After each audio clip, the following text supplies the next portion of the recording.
मैं तो 70 साल से कांग्रेस में हूँ, एक प्रिंसिपल रहा। ये जिसकी रांची सीधी देश है। और आगे अब मैं क्या कहूँ, ये जो भी न्याय संगत काम नहीं हुआ है, ये जनता उसके साथ थी। और प्रदर्शन करना कोई आज से नहीं चला है। गांधी जी से लेकर पंडित जवाहरलाल नेहरू, हमने कितने बड़े बड़े आंदोलन देखे, कितने बड़े बड़े धरना प्रदर्शन में हमने भाग लिया कि उसका हम वर्णन नहीं कर सकते।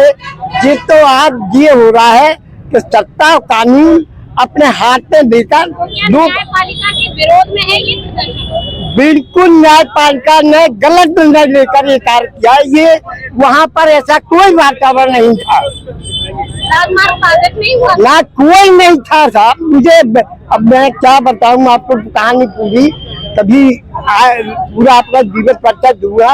ये कांग्रेस के वर्कर ये प्रदीप जनादित्य ये संघर्ष कर दिया है, तब वो संघर्षी व्यक्ति है और सदा संघर्ष करता रहेगा। वो इन सब हवाओं से कभी नहीं डरेगा। ये मेरा आपसे कहना है। धन्यवाद। जय हिंद, जय भारत। मैं थोड़ा इस पे बताना चाहूंगा, कुछ पंक्तियों से शुरू करता हूँ। पंक्तियां इस तरह से हैं कि युद्ध नहीं जिनके जीवन में वो भी बड़े अभागे होंगे, या तो प्रण को तोड़ा होगा या फिर रण से भागे होंगे। अगर आप समाज में कोई परिवर्तन लाना चाहते हैं और आप उसके लिए संघर्ष कर रहे हैं, तो वो किसी युद्ध से कम नहीं है। और इसी तरह का संघर्ष हमारे नेता माननीय प्रदीप जैन आदित्य जी का रहा है। और इन्होंने अपने कार्यकाल के दौरान 2 बार विधायक रहे हैं, 1 बार सांसद रहे हैं और मंत्री भी रहे हैं। और इतने पदों पे रहने के बाद अगर कोई आदमी ईमानदार कहलाता है और मिलने में बड़ा आसान है, तो हम कहते हैं उसके जीवन की सबसे बड़ी उपलब्धि है। और हम लोग यहाँ खड़े क्यों हैं, सवाल आपका ये है। उसका सीधा सा उत्तर है, सजा मिलना कोई बड़ी बात नहीं है, लेकिन बड़ी बात यह है कि सजा हुई क्यों है। सजा तो गांधी जी को भी हुई थी, भगत सिंह आजाद को भी हुई थी। हुई क्यों थी? क्योंकि वो जो आम जनमानस है उनके अधिकारों के लिए लड़ रहे थे। और हमें इस बात का गर्व है कि हमारे नेता माननीय प्रदीप जैन आदित्य जी लोगों के अधिकारों के लिए लड़ रहे थे। और अगर उनको सजा हुई है तो हम सब उनके साथ कंधे से कंधा मिलाकर खड़े हैं। उनका मोरल जिस तरह से बूस्ट हो सकता है, हम उस तरह से बूस्ट करने के लिए खड़े हैं। हमारे प्रदीप जैन आदित्य जी अपने संघर्षों के लिए लड़ते हैं, न्याय के लिए लड़ते हैं।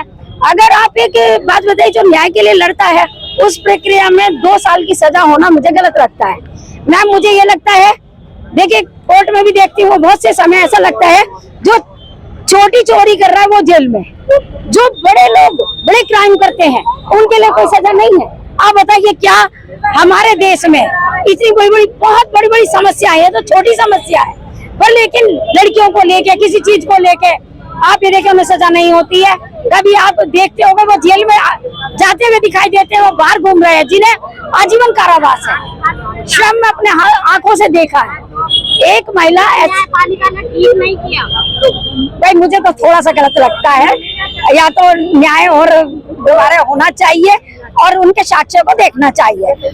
आप देख रहे हैं दैनिक समाचार पत्र भद्रावती टाइम्स। झांसी संवाददाता सैयद सिराज उद्दीन की खास रिपोर्ट झांसी इलाइट से।